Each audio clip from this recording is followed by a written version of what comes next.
Hello. Hello. My Hi. name is Systemic Racism End, and what is your definition of systemic racism? Systemic racism is a law on the books that prohibits an individual from doing something based on their race. It largely ended with the Equal Rights Amendment and the Civil Rights Act in the 1960s. Okay, and so do you think that it just ended right then and there, and there's no lingering effects of that could, kind of explain some of the disparities we see today, or no? If the hypothesis of lingering intergenerational 60-plus year effects are true, then you must tell me how Jews have done so materially well post-Holocaust, despite everything being taken from them. Well, I don't think that's a one-time. You're right. So I want to start it back over because I want you to listen. I want everybody to listen to what the young man is saying, and then listen to how Charlie Kirk is hijacking the conversation and moving the goalpost. Because Charlie Kirk started talking about a 60-year period of, I don't think that was that young man was talking about. So start it back over. So just listen to what the young man is saying, listen to what Charlie is saying.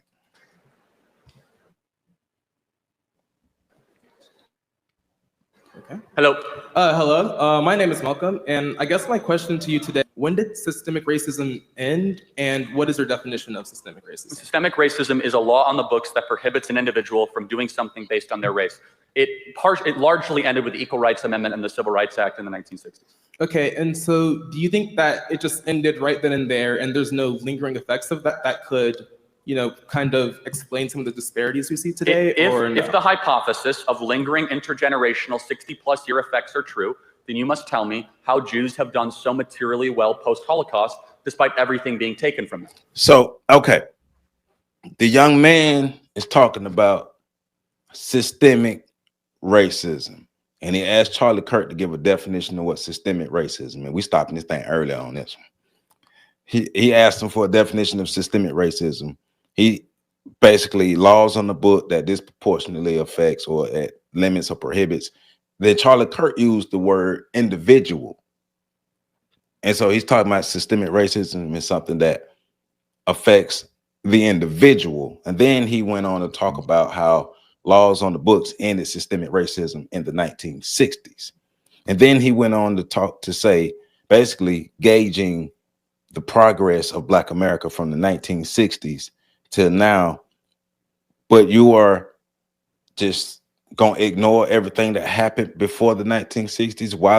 Why specific laws had to be put on the book that did not end systemic racism, but just help to transform how systemic racism actually looks. And systemic racism is not something that just affects an individual. Systemic racism is something that affects a whole group of people.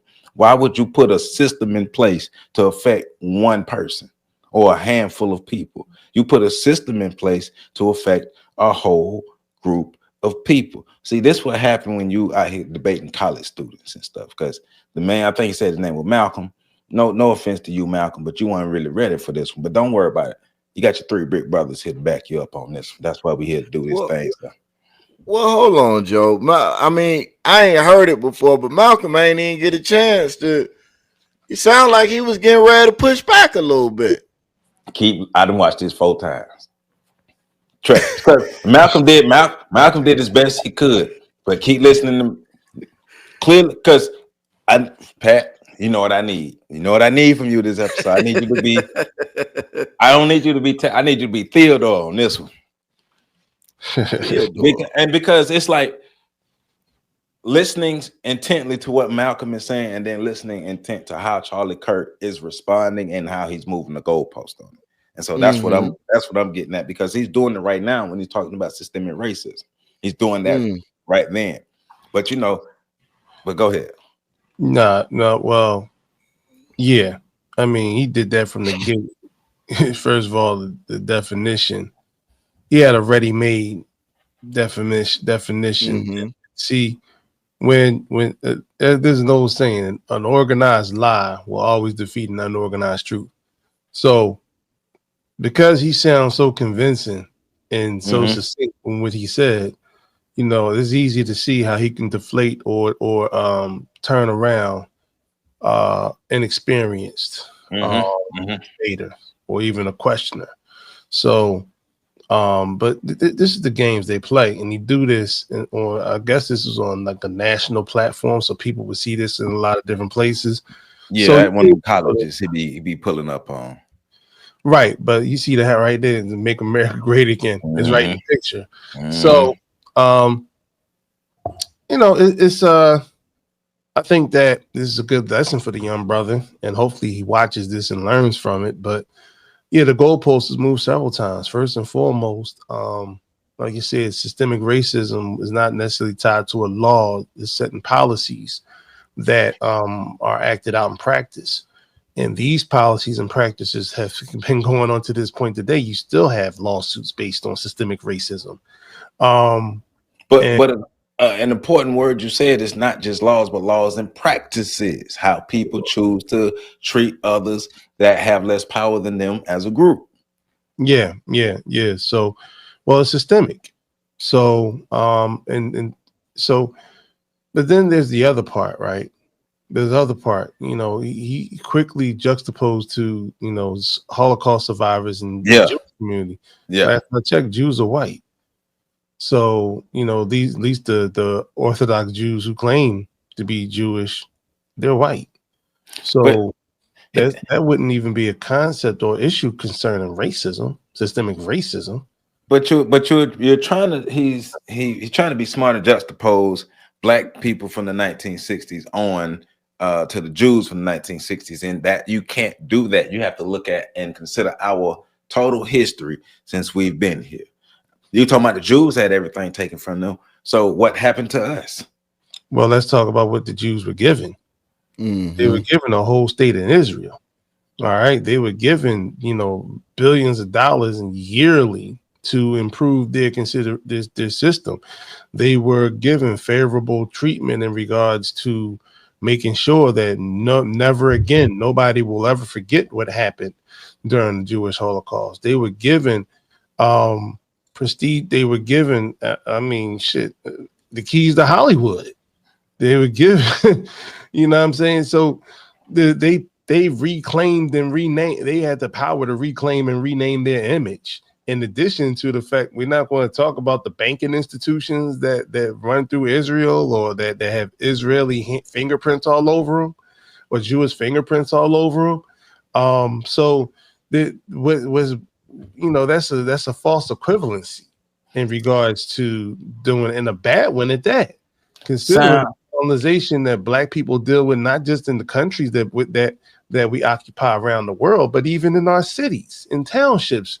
There's local colonization and in places where an austerity take place. I mean, you know, we're currently dealing with systemic racism in our neighborhoods and gentrification. So that's just light work in terms of like addressing some of the things. Like we could dig so deep into this that we can stop the clip right here and have the rest of the show based. We only 42 seconds in, and it sounds like a bunch of bullshit. Well, the reason I was trying, because I ain't heard the clip, so I was trying to get, because young brother Malcolm, you know, he's in the middle of some things, and dad joke. I'm sorry. I'm sorry. Anywho. Look, I mean, yeah, it is a false equivalency, and if he wanted to, what he should have started out giving his own definition of systemic racism, taking control of the conversation instead of letting Kirk do it. But I think he's trying to have a gotcha moment, like he's trying to trap. Yes. And that just don't work. So, but I think it is a false equivalency. We don't even have to go that deep into it. We can just look at the simple fact that, well, in America, to our knowledge, the Holocaust didn't happen to Jews. So in America, and again, if you look at black people in spaces where they were not oppressed by white people, and they still exist in those spaces, you can't look at that because that don't exist nowhere. Hey, there it is. There it is. So it's not a fair equivalency. And even if you wanted to try to make it one, you're trying to equate what the Holocaust is, what, a couple decades, we want to say, of negative treatment. If we want to say from start to finish about everything that was happening, to a couple 100 years of continued negative social beliefs, perspectives, and views about a group of people. Because right now, nobody thinks negatively of the Jews. Well, that's a lie. People do think negatively of the Jews. Nobody in power thinks negatively of the Jews, but there are still plenty of people in power that think negatively of black folks. So it's a false equivalency all around. I was just trying to give young Malcolm an opportunity. We about to let Malcolm go ahead and speak on something, but I think this is a great time to say welcome to Breakdown Friday. Joseph Ward, Patrick Irvin, Professor Carl Tone Jones. As you can already see, man, Charlie Curtin came on that bullshit, and I just couldn't. 42 seconds in, I just couldn't let him go on with that shit. Because, like I said, I didn't watch this clip like 4 times before today, and the first time I saw this clip, I was like, "This white boy on some bullshit." See, here he go again, thinking he tough, thinking he's smart, thinking he's somebody because he's debating unprepared college students who can't really get their thoughts out together, right? And now he's a big shot, and he going around with his chest all puffed out because, once again, you are dealing with people who don't know no better, inexperienced people who are trying to have the gotcha moments. And don't disrespect my dude Malcolm like that. He's very prepared. I'm sure he thought of his argument. He did, and maybe even wrote it out. He did, but he still is inexperienced in the art of debating and arguing. So that's why he getting the goalpost moved on him. But you know, we jumping all the way into this because you know Charlie Kirk, he be on that bullshit. But before we do that, make sure you hit that like button, comment, subscribe, and share. And if you don't hit that like button, then you support Charlie Kirk. You support him and that dumbass haircut he got. So remember that. And yeah, man, we getting into it. Let's let my dog Malcolm talk some more though. Here we go. Well, I don't think that's a one-to-one. You're right. Jews had it much worse than blacks. Well, I think that also have black Americans ever had a crazy fanatical dictator trying to kill half their population in a span of 5 years? Hold up. Y'all ain't hear him. Had a crazy fanatical dictator trying to kill half their population. I think that also have black Americans ever had a crazy fanatical dictator trying to kill half their population in a span of 5 years? We can't even get too far in this. We can't even get too far in this because he's saying crazy stuff like this. Is he serious? Is he serious? Is he talking about this America? Well, see, and this is why, you know, being historians or just us learning our history is important, because the ma'af of black people coming, you know, even the transatlantic voyage to now, you know, that number is in the hundreds of, can possibly be in the hundreds of millions for all we know in regards to the lives lost, in terms of, you know, black people in our situations here. I mean, have there been Jewish sundown towns? And I'm not even here to compare this to that. You know, the bottom line is, you know, he is, first of all, he's extremely rude in terms of, and hostile in regards to how he's addressing this young man. He's bullying the young man in the conversation. Right. And because he's able to bully the young man, cut him off and not be, I mean, I've dealt with people like this before. You got to call them out on moving the goalposts. Yep. You got to call them out. Like, well, listen, first of all, you're moving the goalposts. You're not allowing me to finish. Yep. Can I have a second? Can I address your points? 1, 2, 3, and 4. And then you separate all his points. But that comes with experience. But this is also, like I said, is a good lesson, because there's so many, and Pat, Joe, y'all, we've all been in those spaces where black people, I wish they would have had me on CNN. Yeah, I wish they would have had me debate these people. But see, if you're not skilled in dealing with this, then they'll make you look just as bad as they make this young man look. I've seen it. And like all of these, I mean, I've seen D.L. Hughley get torn apart. Great point. in a lot of those debates where he probably knew more than the person going against, but they were more skilled because this is what they do. Great point. Their hobby or side job or an interest of theirs. This is their career. So they practice this. They model this. They've been doing this they've been schooled in how to do this. They've taken classes on how to do this. So if you're not skilled in even understanding what's happening towards you, you get overwhelmed real fast. One or two things are happening here on Charlie Kirk's side. Either Charlie Kirk really believe what he's saying, or he know he wrong, and he just gonna use his argument skills to dominate the conversation. But no. It's not. He knows he's wrong, but he also knows that he's skillful in deflecting. He's skillful in dominating, and well, not bullying. Yeah. He's skillful in bullying a conversation with college students.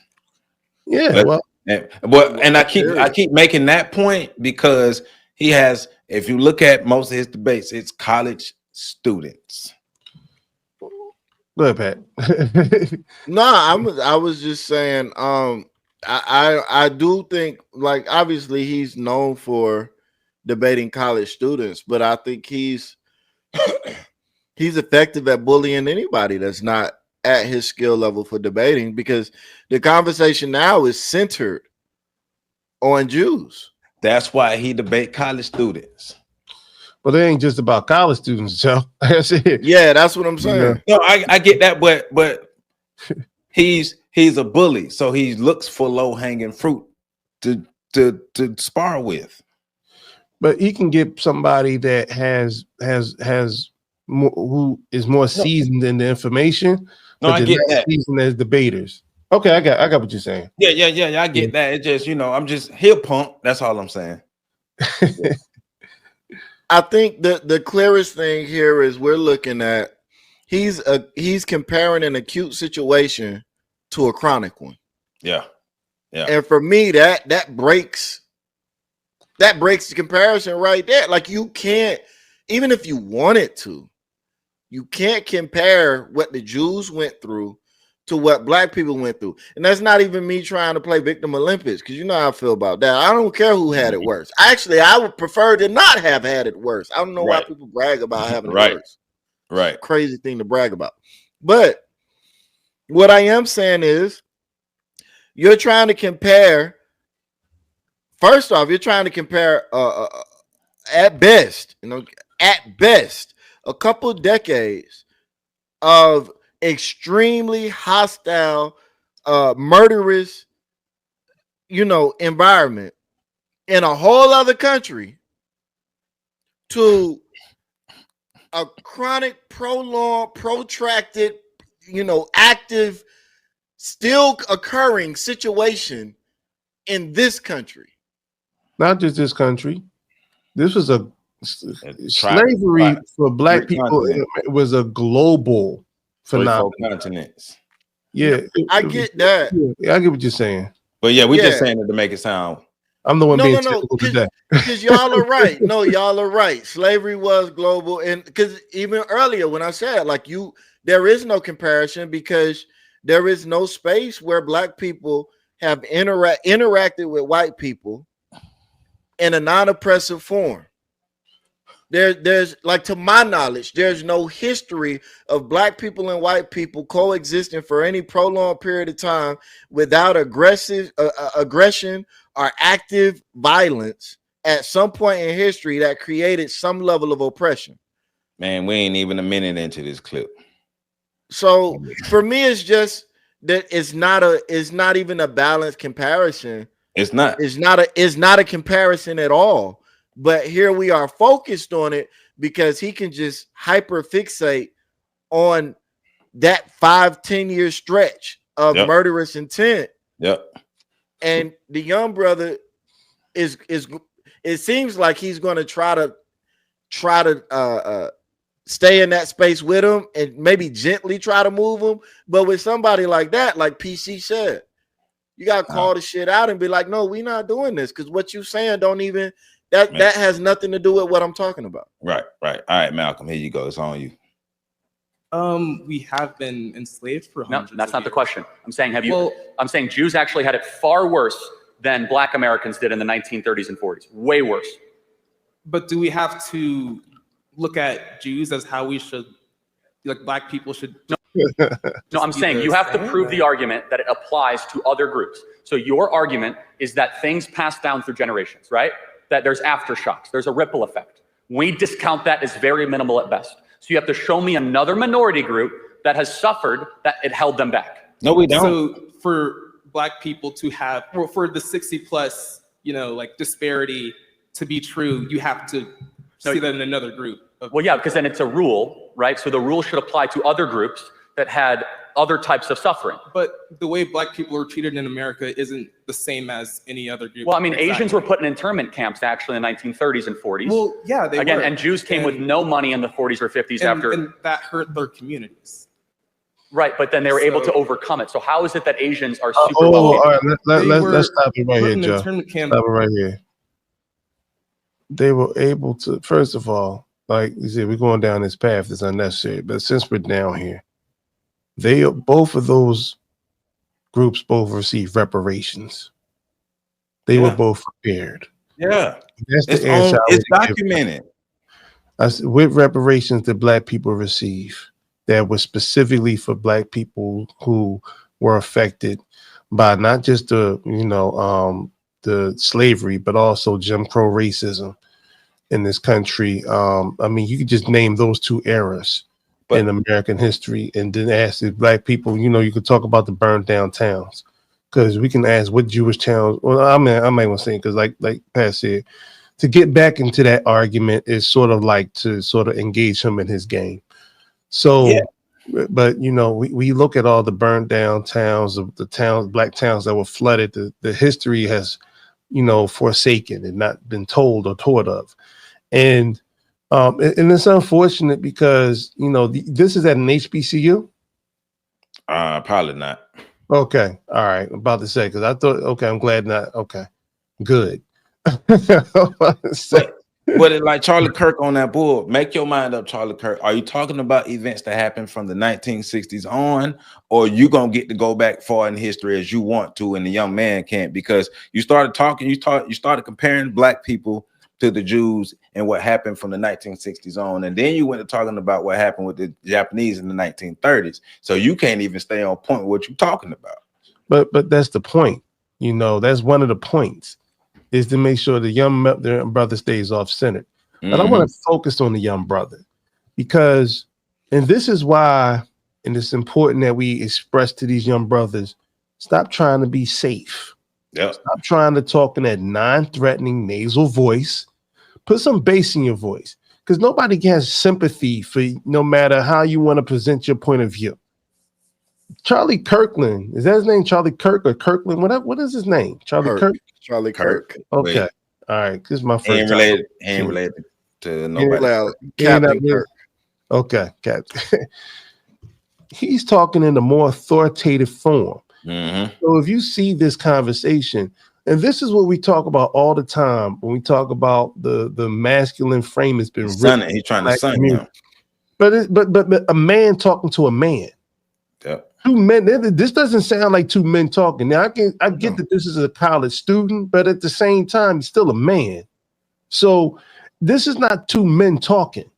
And when it's not two men talking, you're not going to have the same type of respect. Even a young man, because I've seen young white guys who are conservatives, whatever, speak with authority in their voice and in their tone. They're not speaking apologetically. They're not speaking softly. They're not speaking safe. And this is one of the impetus of that, is that now this man doesn't even respect him enough to let him finish his question or even answer a question.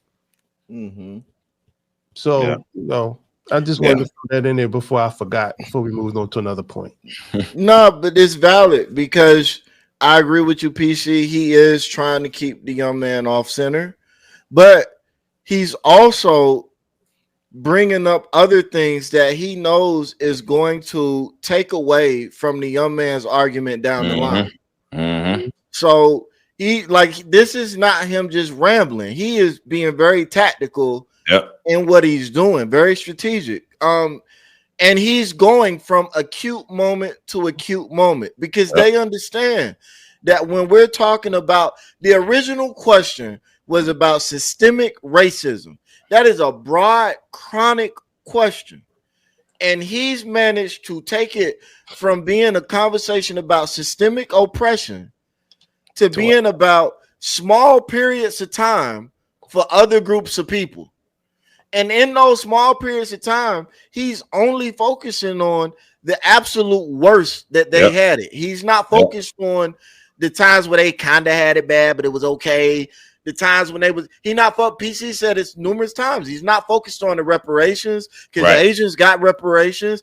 Asians went through a whole thing through the 60s and 70s where they were fighting to become the model minority. I guess he's going to ignore that because he wants us to spend the 60s focused on the Germany and the Holocaust and all that instead of focusing on Americans or Asians Americans.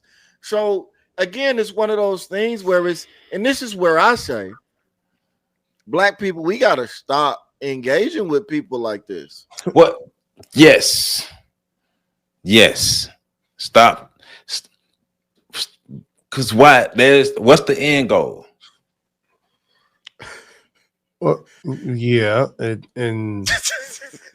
but because it takes me to Charlottesville, and I remember watching when they had the Charlottesville riots or whatever at the what was it, Virginia University of Virginia.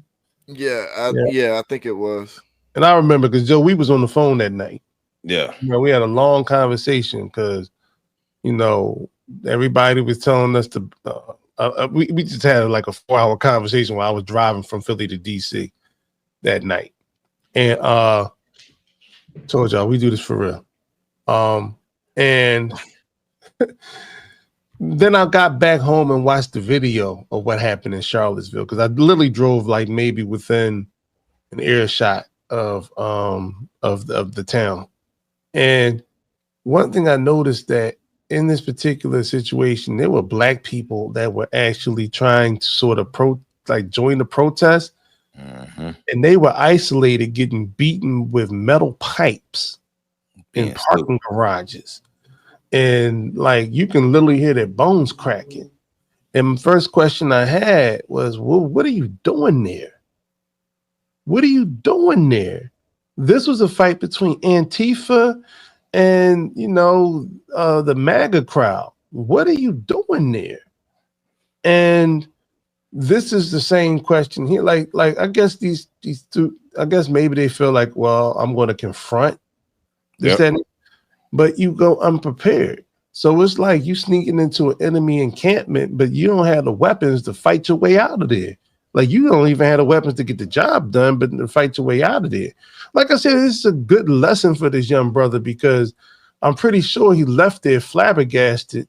But at the same time, man, you got to be prepared. You got to do some research. You got to see how this guy's going to come for you before you jump into the arena.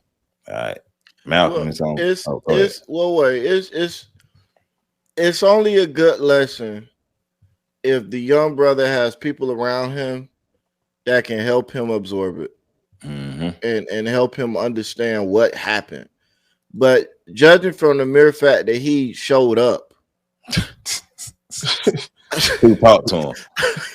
Like I don't think he has those people around him. Right. He wouldn't be like by himself there. That's for sure. Yeah. Let's do next with the little hoodie on is his homie, but hey, we're gonna see. All right, Malcolm. And then let out of camps. But 2 or 3 years, some Asians and Chinese and Japanese were in internment camps with no ability to own property, run business. I mean, it was terrible. Every group has gone through some period or form of suffering. And let me ask you a question. Do you think that the material bad status of Black America right now has anything to do with decisions that Black Americans have made? I think that while it may have, that might be part of the reason, I think that there has been a push for Black Americans to make that choice. I don't understand. I would say like take the war on drugs, for example. I would think that that is a way that Black man. and white Yeah. people were using, drugs at similar rates, but Black people were punished for it more severely and given longer sentences. Okay, none of that is correct, but that's fine. Well, so it is. It's based on income, not based on race. But again, But those are pretty much the same thing. I always find the war on drugs argument so laughable. You don't want to go to jail for doing cocaine, don't do cocaine. Like, I don't understand. Hear this. So you're going to sit here to our faces and tell us that people who were using powder didn't get lighter sentences than people who were using crack. You really going to tell us that? And Black people didn't. That's not what he's saying. You said say no to drugs, but well, even in addition to that, he's taking the state line on this. uh-huh. The state line is, look, this ain't got nothing to do with color. We understand that broke people can't afford the good stuff. And it just so happened that most Black people are broke people. That's what he's saying. He's saying this is an economic argument, not a racial one. And if you don't know no better, you're gonna go right, but you're gonna go with it. But it's not an economic argument because Black people, first of all, it was a cheaper drug. Yes. Poor people gonna have access to a cheaper drug. It was a more synthetic, cheaper form of cocaine, the cocaine powder that was dropped off into the Black community. Well, see, I'm not even gonna go that far. Let's just go to the root of it.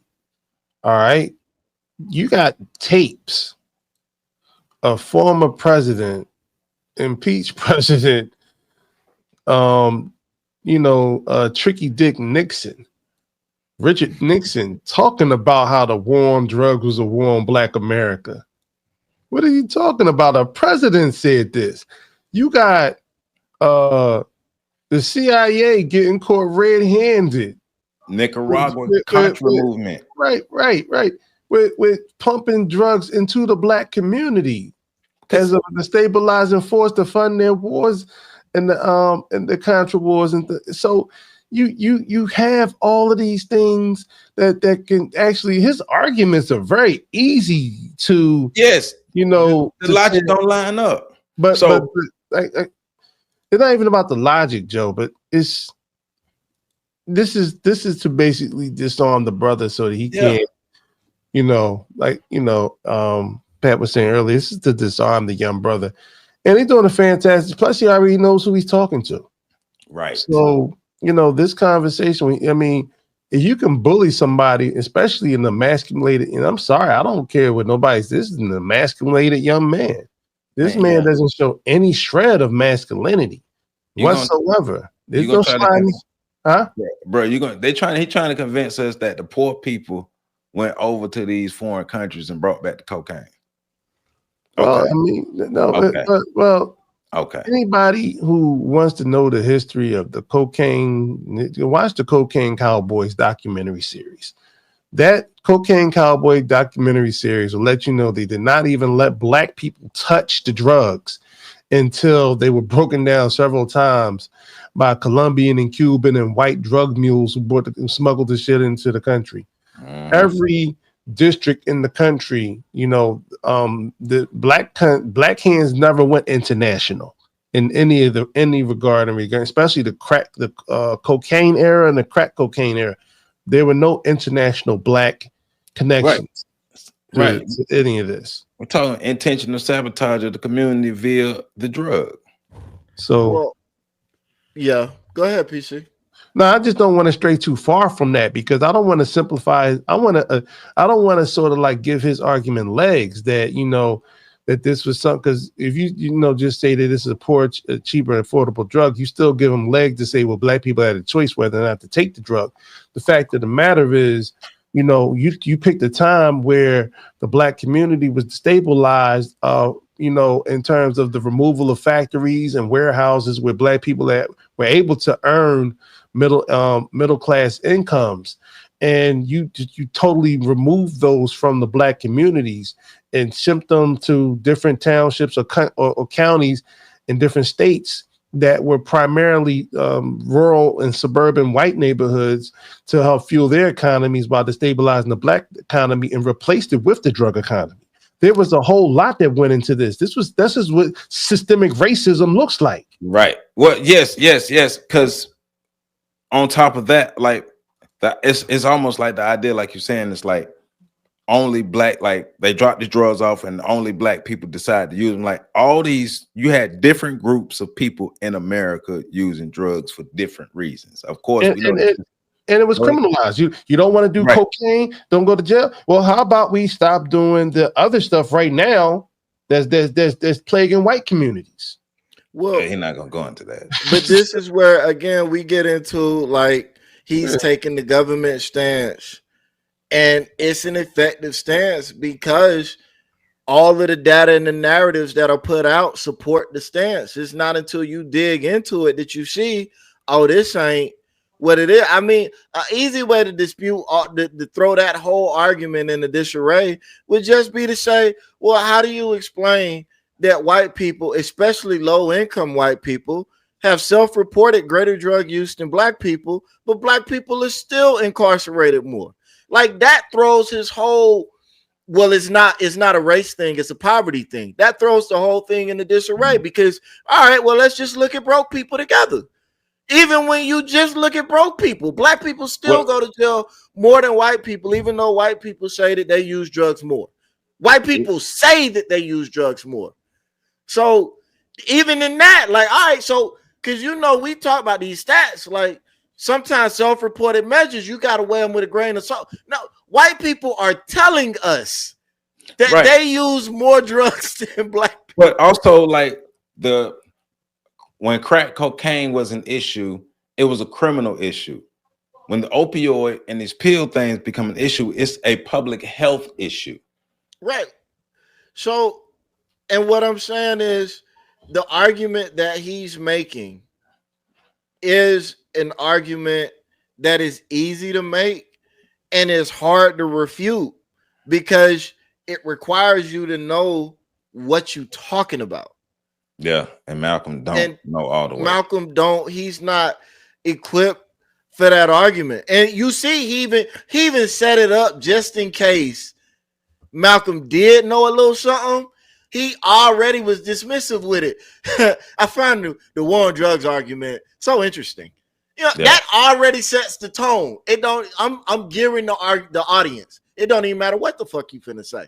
They already finna laugh at you with me. Well, he called it ridiculous, and he is pandering to his audience and that's another thing too. You can't have this conversation in front of his audience.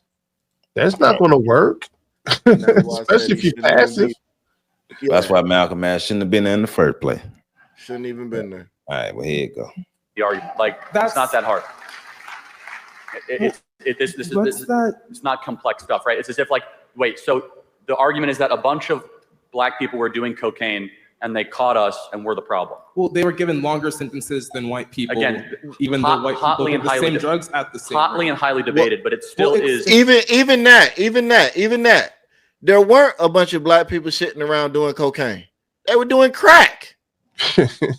Cocaine is what y'all were doing. Right. So, and they are different. The same base drug, but they're different. Right. Different law. Imagine if we took, like you said, Joe, imagine if we took the same argument now with the opioid epidemic and we said, well, black people don't have a problem with opioids. Now, we know black people don't have a problem with opioids because doctors didn't want to prescribe them to black people. Right. All right, cool. But that's neither here nor there because we're not talking about causes or effects. We're just talking about events. So right now, in the year of our Lord, 2025, going back 5-10 years over the opioid epidemic spell, 10 years, they have managed to, like you said, Joe, decriminalize this drug. And there's a history of them doing this. Mm-hmm. When white people were doing opium before the Asians came over, they were cool with it. And then the Asians started doing it. And all of a sudden it was an issue. Yep. It was the same with marijuana. I know a lot of people talk about the paper and all of this other stuff, It didn't hashish and all become this other bad, stuff, right? but it didn't become bad until the Hispanics started using it. And so it's always when these other groups decide to use something and they decide they end up getting a leg up because of it, that it becomes a problem. But when white people are doing it, it's either normalized or it becomes a public health emergency. That right there proves They that legalized Charlie Kirk don't know weed. what the fuck he talking about. They legalized marijuana just so white folk can make a killing off of selling it. I remember some of the tobacco companies had bought out millions of acres of land preparing for the legalization of marijuana in America. That was back in the 90s. They had bought them because they were preparing for the legislation because they knew it was coming down the pike. And so this is just another example of that. In terms of legalizing it, what they've done with the opioids is they put it in a prescription. So and let's not talk about the wars that are waged just to have access to it. Right. Because all you ever pay attention to the so-called crisis of drug epidemic that America faces, it always coincides in the places that Americans decide to join the struggle or send troops over and sort of and become part of their wars or actually create a conflict with these countries. Next thing you know, their country's export, which happens to be opium, which happens to be cocaine. Next thing you know, America has a cocaine epidemic, opioid epidemic, a heroin epidemic. Well, because why aren't anybody? Why aren't we putting these two together? And then season, like, let's not talk about the senators and things of that nature that have boats that are seized with millions of dollars worth of cocaine on them. That never get investigated. What was the guy? Mitch where's the South Carolina senator? Mitch, damn it, what is his name? No, I don't think that's the turtle. Yeah, I'm finna say not Mitch McConnell. I know who you're talking about. The old guy who keeps falling asleep. Nah, that ain't the turtle. Right. But I know who you're talking about. Right. Drug seizures and things of that nature. So the bottom line is, like I said, he's picking his kid, and this kid wasn't prepared, and the kid shouldn't have been there. Kid doesn't like he has a lot of black friends. I'm not going to get the kid. Let me shut up. I'm still laughing at the turtle. Nah, yeah, the turtle is from Kentucky, so I know it ain't. You might be talking about Lindsey Graham. I think they caught Lindsey with some shit. It might have. I gotta look it up. Hey man, Charlie Kirk full of shit, man. Yeah.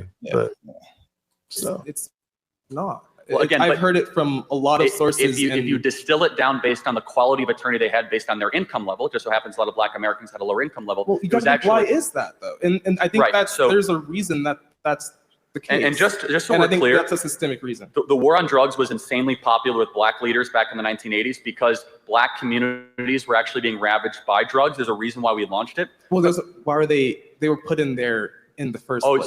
So the government put a bunch of cocaine in into the inner cities. Yes, white boy, and goddamn well it is. Yes, yes, emphatically. That's true. No, I believe that is true. That's not true. Well, you don't have to. Well, you can move on from that. It's okay, but let's try to find some common ground because I don't want to be overly combative. I would agree. Would you prefer a country? Hold on, Joe. I thought his nuts was finna drop. I thought he was about to spill out the CIA confession to actually deliver. I told you he won. Told you Malcolm coming up short. So, for those that don't know, real quick before PC starts stirring the pot, I did have a section on that in my book. You mean this on the country and all of that? Yep, that book.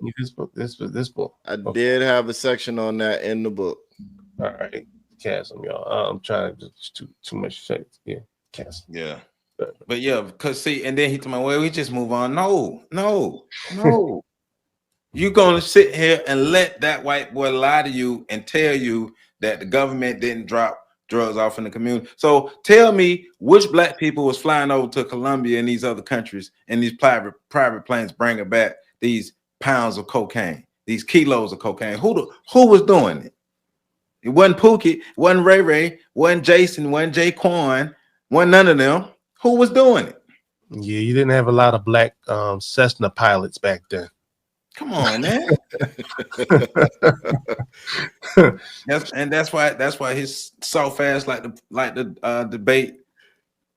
And I get your point. You were saying earlier, he'll debate anybody, but he'd like to debate these young folk because it's easy to bully them. It's easy to bully anybody that's not used to standing up to bullies. And that's like I said, I hope even so when we look at how a lot of these conversations, a lot of these debates take place, even when they're on somebody's shows, what they've done is they'll mute people's mics and in the middle of a statement to allow whoever the show's audience favors to have the upper hand in the conversation or the debate when it comes to making points and counterpoints. In fact, one of the few people I've ever seen able to actually successfully deal with these debates is Tariq Nasheed. He's one of the few people I've actually seen who is actually capable enough to handle these types of debates. Yeah. And that's because, first of all, he's more well versed in the topics of the issues, and he's very he's clever in terms of being quick witted in regards to talking points that they aren't prepared for. I believe one time somebody told him he was playing the race card, and he said, "Well, white supremacy has the race casino," and they weren't prepared for that statement. Because that's basically saying you could say we have a card to play, but y'all control the whole game. And so they weren't prepared for those statements. You got to be able to sort of back somebody up off. It's like a boxer. If this was a fight, he'd be getting his ass whooped right now and just backing into a corner and curling up. And every once in a while, hold on and throw. No, you gotta throw that. You gotta toss that jab to back him up off. You got to be a stiff jab to back him up off you. He doesn't have the fight in him. You know what I'm saying? I'm looking for the eye of the tiger. I'm not seeing that. Oh no, you're not. Nah. And no discredit to young man. Hey, but he's young. That's it. He's young. He don't know his inexperience in this. See, now y'all activating my response because I don't care that he young. Say it, man. Say it. That is a grown ass man. I agree with that. You know what? Let's go back to what we originally said. Exactly. Yeah, like I give everybody a pass until you show me you haven't earned it. You don't deserve one. And that's why before I was trying to give him let me just hear what the young brother's saying. But with this whole we can agree to disagree on that. No, does it sound like he trying to agree to disagree with you? Right. No. He ain't even letting you complete sentences. You barely getting syllables out. If I was listening to this on audio, I would think you with special needs or had a speech problem or something because you're not completing no sentences. Yeah. So it's crazy to me that and this is why the young people need to be sat down. You're not, look, Cleophas, you're not where you think you are. You're not who you think you are. You're not what you think you are. And this is where, we gas these young people up. We tell them it's okay for you to go out here and make your mistakes because you're so brilliant. And then they run into the world, and the world is like, nah, you regular. Matter of fact, you extra regular. Go sit over there. Yeah. And now this young brother gonna be in somebody's therapy office, trying to get his mind fixed out because he went to a space he shouldn't have been at. Bruh, look next to you. The shirt on the man holding the mic, the American Comeback Tour. You look at that hat on the dude in front of you. Make America great again. The last time these people was together like this, People that look like you was getting stomped out in the audience. Why are you there? Is the question. What is so? Nah, I'm not giving you. Now I'm not gonna beat on your head because you know you're a soft ass black dude. Ain't no point in beating on your head. But I'm not gonna give you the your young pass because you tried to step out here with your grown man britches on in an environment where your grown man britches shouldn't have took you. A real grown man would have looked at that environment and said, "Why would I go there and do that? Like, why am I going there? That's a waste of time. Great American comeback. Who cares? Like, Wow. everybody around you is wearing red so that when they bust your shit, ain't nobody gonna notice the blood on their clothes. Like, what are you doing? You see this mustache behind him too, so that lets you know. Oh yeah, and I wouldn't be surprised if the young dude got some sort of weapon to his back or something like that. Hey, nigga, You better talk. You better talk right. I just want N word. So yeah, like I'm not gonna give him the he's young excuse. I ain't gonna beat on his head top. But these young people gotta learn. And honestly, if he had somebody like me in the circle, I'd have busted him up even worse than this before he even went in there. It just would have been done in private. But he would have never went in there like this. Right. Mm-hmm. Yeah, here goes some more. That prioritizes race or one that prioritizes merit? Races are seen as less. I think we should have a country that prioritizes merit, and I think we need to look at why. I think we should have a country that prioritizes merit, and I think we need to look at why some races are seen as less meritorious than others. Okay, so again, just to go back to it, I can give you another example. Cubans came here with nothing. Any Cubans in the audience? Nothing, right? Nothing, right? Am I right? Nothing. Because of Castro. So, okay. I mean, honestly, Joe, every time he makes a point, we can stop it. He keeps making the I'm gonna let it go though. I'm gonna let it go. Like the poorest people ever to come to America would be Cubans. They're incredibly wealthy per capita now. All right, hold up. How does it keep on happening with every other group? See? The Cubans came here. They were poorer than the slaves. Man, I've heard Cubans out of their. I'm in Florida. I've heard Cubans out of their mouth talk about how they had wealth and they came over because their ideologies didn't line up with the Castro regime's ideology, but they were not the poorest ever. A lot of Cubans had wealth when they came over. We've talked about this on this show several times. Anybody that managed to make it to America on their own ain't poor. Was already different from the majority of the people in their country. Different in a good way. We're talking upper echelon. Even if you managed to get on a life raft and paddle over, you were different. Black people, and this is the only time, because this would be a valid pushback for the young man. He said Cuban immigrants were the poorest people ever to come to America in its history. How did somebody that willingly came to America, how were they more impoverished than somebody that was forcibly brought over as a slave?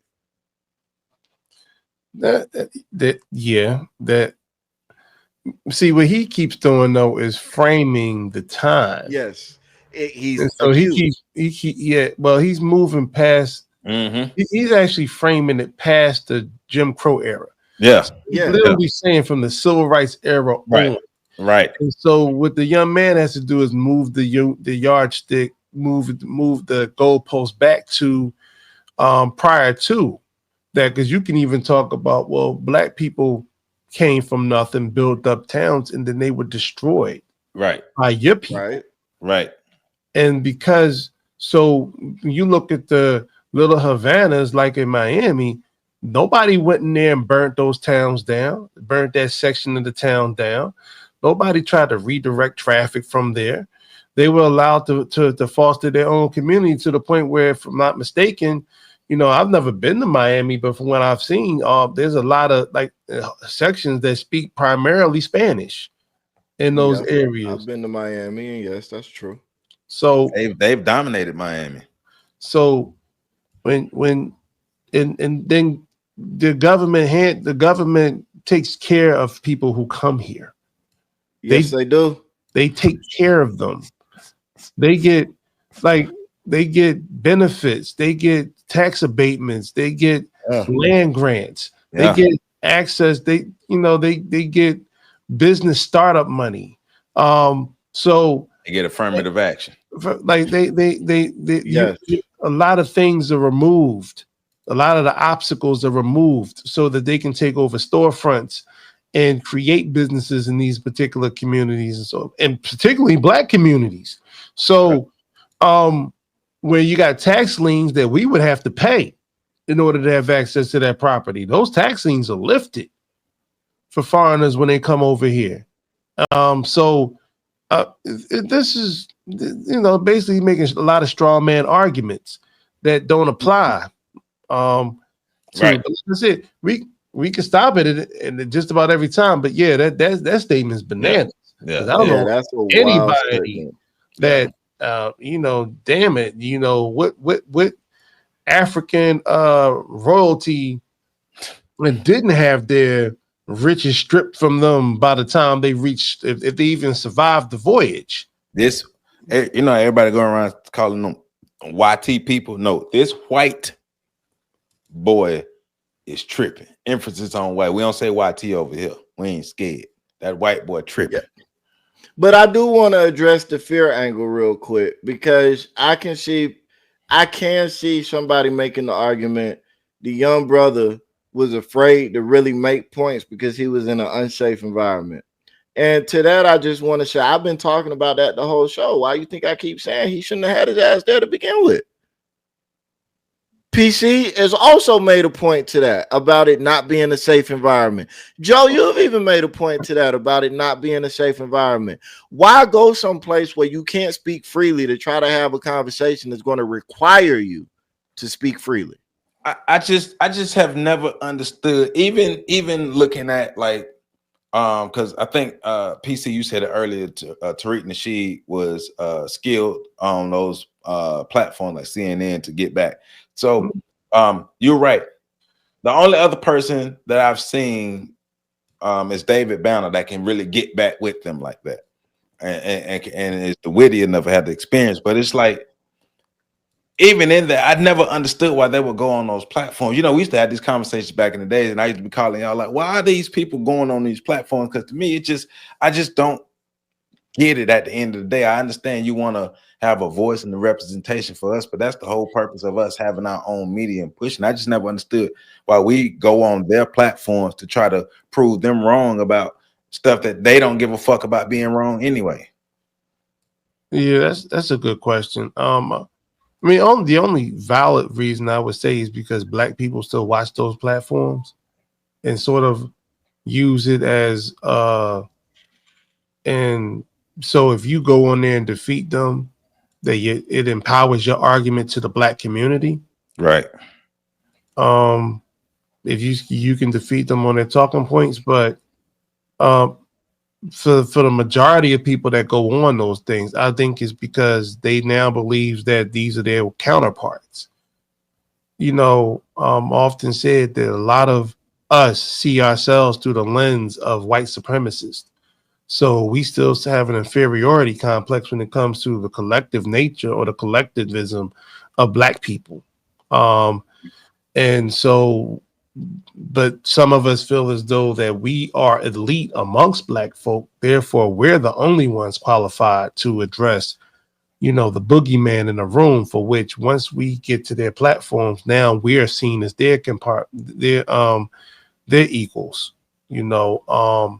and so I think that that's something that we need. And I'm not talking about all the brothers and sisters that do it. I'm just talking about the ones that get caught up and thinking that that's the pinnacle and so forth. And let's be honest with you, some of them look for a check or a career too, because I think some of them get paid to actually get on these platforms. But overall,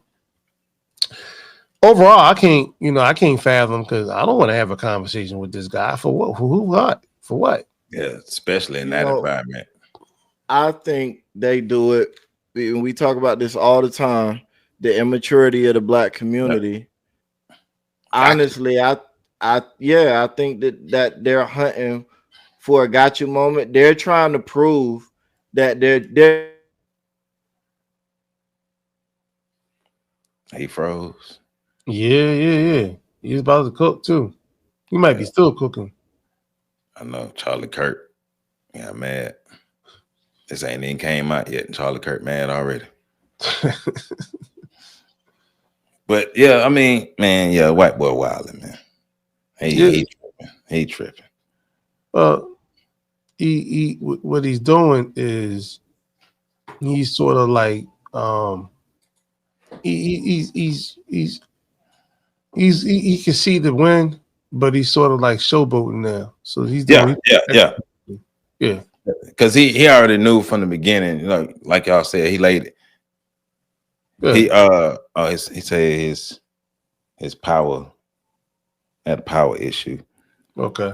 But he set the trap from the beginning, and he understood how to control the conversation from the beginning. So that's how he's gotten to where he is in this conversation with Malcolm. And Malcolm is all befuddled because he's fighting to get back into it, but he's so far behind now because of the tactics that Charlie Kirk used, being so wrong. He's too soft. Yeah, soft and unprepared.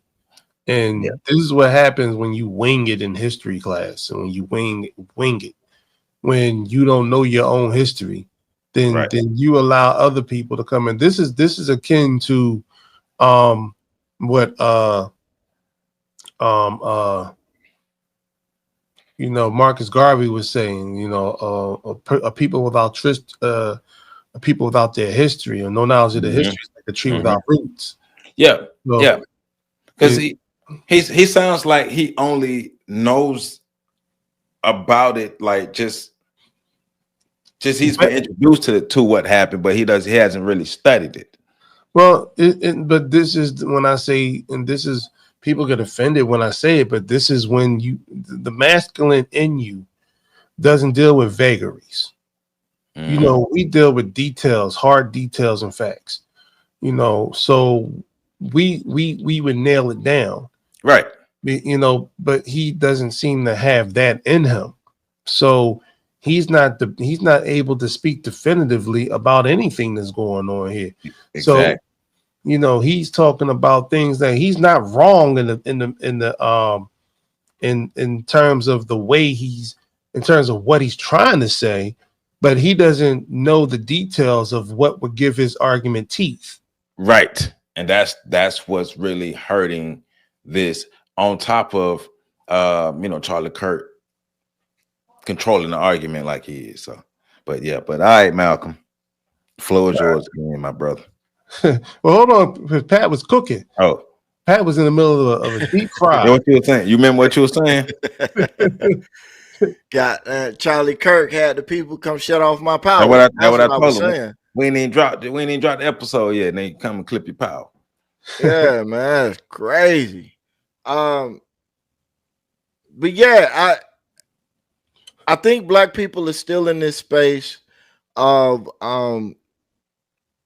wanting to prove themselves to white people. Yeah. And I don't think there's anything like deep or philosophical about it. I think a lot of black people still feel like they have arrived when they get a chance to talk to white people. I think a lot of black people have that same white savior complex that we criticize when white people do it. Everybody want to be the next Malcolm, the next Martin. Black people have that too. Like everybody want to be the next one. Yep. And so we go into these spaces looking to prove ourselves, and it's evident that that's what we're doing, because look at how emotional we get when we get in these spaces. Yep. So a black person, and I think there's a level of maturity, we all know this, there's a level of maturity that comes with, that has to take place before you can look at somebody saying something foolish and just say, you know what, you got it. It don't even matter. Yeah. And as a collective, we haven't hit that yet. So in my opinion, I can't think of very many reasons why it is beneficial for black folk to go into environments and situations like this with white people like this to try to have a dialogue. One is not even the setting for a dialogue. The moment you turn the camera on, the opportunity for true dialogue is broken. It's gone. Yeah. So it's kind of like at that point, you know, he's up there to make content. He's up there to galvanize the community, create some political energy, and to create content. And when you stand yourself up there and your Dale Earnhardt shirt, I'm assuming that's Dale Earnhardt. I might not be right. But anyways, and your NASCAR shirt and decide to challenge him, you just became content. Well, and he sure did. Black student shot there was actually plaguing the black community. Right. And it ain't gonna be a whole lot of black people standing up for you, but it's gonna be a whole lot of white people using you as an example for how stupid black people are. Yep. And so now you've become a torpedo that's been turned around and sent right back at the black community. And this is what happens usually when you Negroes decide you're going to stand up to challenge somebody. More often than not, y'all get used. They pick you, you turn into like what Thor did to Loki in the first Avengers movie. They pick you up by your legs and they start banging you into stuff. And we're the stuff. We get hit by your body because you decided to run up on something that you weren't supposed to run up on. And that's where I get frustrated with it, because I already know there's going to be a bunch of black folks somewhere that's going to try to do something positive and they're going to get crushed because you did this and it energized a bunch of white people that were operating in opposition to them. So my thing is there's almost, in my opinion, there's like 95% of the time when black folk decide to do some stuff like this, it ends up being a net negative for the community. And I'm borderline. I'm finna start labeling y'all Sambos. I ain't finna say the Sambo rule applies, but I'm finna start labeling y'all that because we need to bring shame back. And you should be ashamed of yourself. You really should. Yep. Black America is like seemingly always held back. Well, I think you also have to look at, there are Cubans who move here with wealth. It's the ones who are rich enough to move. Okay, again, at least a lot of them are. Again, and I think that even the ones who do come here, you know, with nothing, which a lot do. But you have to, so in order for your hypothesis to be true, it needs to bear out with one other group. So there have been, what? Wait, what do you think my hypothesis is? Your hypothesis is one of intergenerational struggle, that what has happened 60 years ago has direct impact to the material well-being of what happens today. We reject that premise. You don't think that history affects the president? Not nearly as much as you think it does, actually. Well, we believe that you are most importantly a consequence of your agency and your actions. Most importantly. And yes, there are historical implications that impact you. Of course they do. And so sit down and shut up right now, Malcolm. Sit down and shut up, because there are two sides to the coin. There's a social side and the personal side. What he's basically saying is we don't care about the social side. We care about the personal side. What you're saying is I care about the social side, personal side, not so much. That's a fundamental disagreement. Stop talking. Yeah.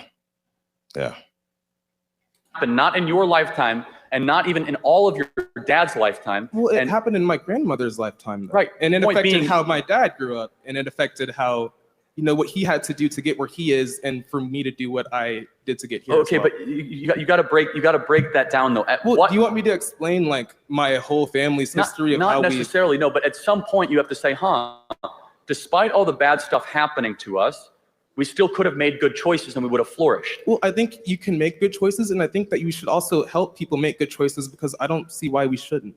No, we should help people make good choices. Okay. Do you know why? That's why we should get rid of DEI, which actually elevates and rewards people that have not necessarily worked as hard. DEI doesn't white women. No, it means you didn't earn it, but yeah, that's fine. So, but it doesn't.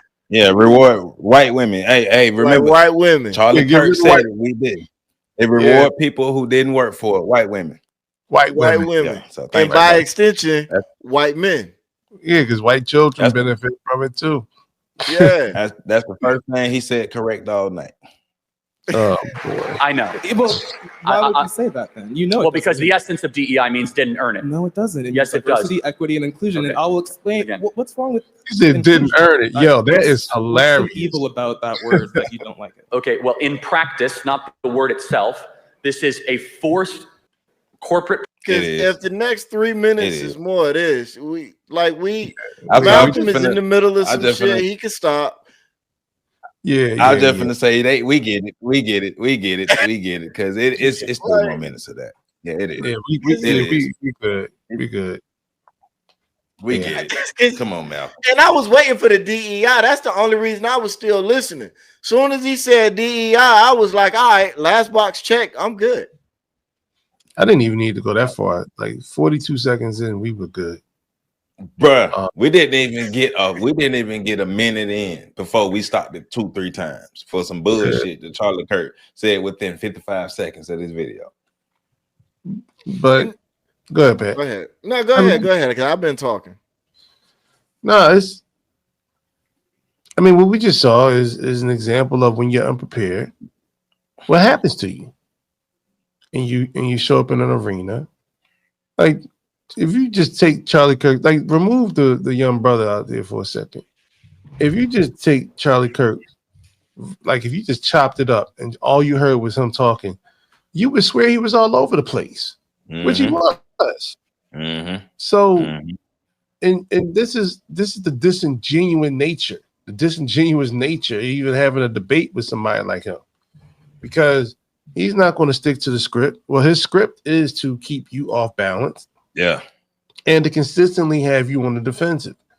And when you're not assertive enough to at least, so Dr. John Henrik Clarke used to say something when people who didn't necessarily have the requisite background that he had come up, he would say, I only debate my equals, all others I teach.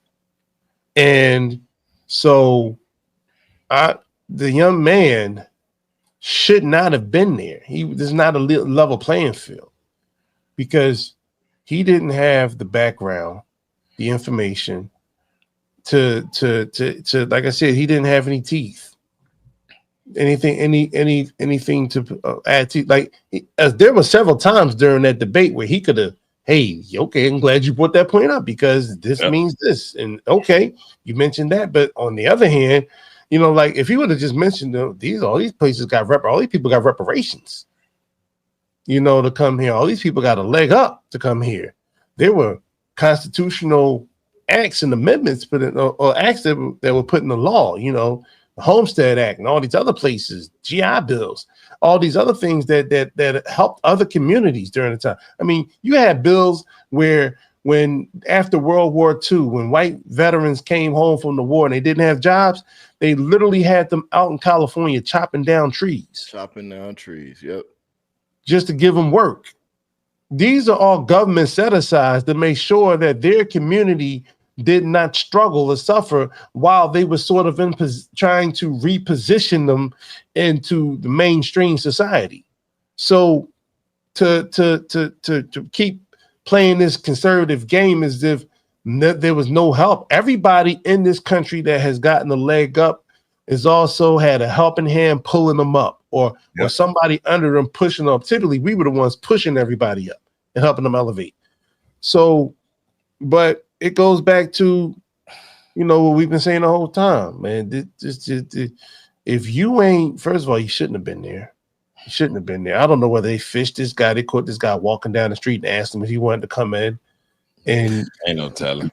No, I've seen that. I've seen those. I've seen it where they have guys outside trying to recruit. And they'll say, hey, you know, we got some guy in here. He just want to have a civil conversation. Perhaps you want to ask a few questions. And some goofy motherfucker would be like, you know, okay, I'll come in there, all gullible and whatnot and get caught up. So, but that's unfortunately, you know, that was just a bad situation to witness, man. Charlie Kirk is lame, man. Charlie Kirk is a lame. He's ignorant, and he know what he doing. He know exactly what he doing. And like, once again, I understand fully what you all are saying about Charlie Kirk having the ability to bully anybody who's weak, but I've saw so many videos of him, and I know he like to specifically target these young people because they don't know no better, and it make him feel so good to have an easy lunch. And it's just like he lame. Well, yeah, and I don't dispute that because I know that to be true as well. I know a lot of the conservatives like to do a college campus tour. Because college campuses are extremely liberal, and the student, you know, they're seen as a bastion of the progressive mind. And so when you can get in there and crack a couple heads as a conservative, you earning your stripes. You feel so good. I get it. But there are a lot of critical, because the things that make this acceptable, especially amongst the educated blacks, is this belief. I'm dealing with this now and have been dealing with this during my college education journey. Is this, they push this narrative that dialogue changes the world, and that's why these college campuses are so easy to be cracked open, because they've been indoctrinated into this belief that talking will make things better. You just gotta prove your point, and they don't even understand their point. Right? They don't understand their point. They're not mentally structured and set up enough to understand another point, because all they really given is one point. And so then they come out and then they get into this world with this self-righteousness and this unverified belief in themselves, this unfounded, unproven, unearned idea that they're right and they're intelligent. They get out here and then they get smacked over the face because they think this is why college students are at the forefront of every major movement in America. Yep. And we say that as if it's a good thing. I know. In the black community. I know. This is exactly why, because they go into college, and this is also, it informs the ineffectiveness of their techniques, because they honestly believe if I can just get your attention and get you to listen to me, then you'll change. Which is why everything they do is centered around creating a disruption and using that disruption to have a conversation. Yep. Well, you know, they say we just want to be heard. Right, exactly. All of it plays into it. That's brilliant. Because that's exactly, we just need to have a seat at the table. For who, for what? Why? But hey, man, that's what's drilled into them on college campuses, which is why, even though the majority of America, numbers wise, is progressive and liberal, conservatives are whooping y'all tails because they about that action. Well, that's the gist of it, ain't it? That's the gist of it, is that the conservatives are, well, if you have power, then it doesn't matter. And it speaks to something else. It's addressing things like as if everybody has a moral compass or a moral code that they must abide by, like this rule that, oh, you know, you spoke with such conviction and compassion. You were able to articulate your point so well. But nobody cares. A hammer will come in, and people, if they have to, they'll use a hammer to swat a fly. You know, this doesn't matter. And so this just further goes along the way to proving that point. So, hey, man, look, Charlie Kirk lame, Malcolm unprepared. Here we are. But Charlie, we see your ass. This is our second time doing the video about you on that bullshit. We see. I'm just letting you know we see you with that bull that you're doing and how you like to bully your way through all the falsehoods that you be spitting out your mouth. People with sense and who read know you don't know what the hell you talking about. And if you confused about what's going on, Joseph Ward said you don't know what the hell you talking about. All right. So, But ain't no sense of beating a dead horse because we already got our point out. So make sure you go ahead and get on over to FetLifeStation.com and check out what PC got going on, because you know how you get hit with the bite. And no, I will not debate Charlie Kirk. Oh, I said I didn't want to say that in case somebody say y'all should debate him. No, you ain't been listening. I will not debate Charlie Kirk. You ain't been listening. For who, for what? Yeah. But if you want to hear something, go to FetLifeStation.com and you can hear all that you want to hear, right? And if you want to learn something, go to thepax.org and you can learn all you want to learn. If you want to combine listening and learning, go to ontheshoulders1.com. And if you want to combine listening, learning, and all that stuff, check out my OnlyFans. It's Black history related, though. So don't worry about all that other stuff. So that's how we do it. Joseph Ward, Patrick Irvin, Professor Carl Tone Jones. Remember, man, don't let anybody just tell you anything. And stop letting white folk bully us. Black men got to drop their nuts and be men. All right, let's do this. Hey, catch y'all on the other side. Love y'all. Make sure y'all hit that like button, comment, subscribe, and share. We're gonna be there. Remember, you can. Hey, PC man, I appreciate you joining the channel too as a member. Y'all be like PC and join the channel as a member, man. Don't be like that, because if you don't join the channel, then you don't like black people. You know how we do it. Peace. Roland Martin still ain't got no neck.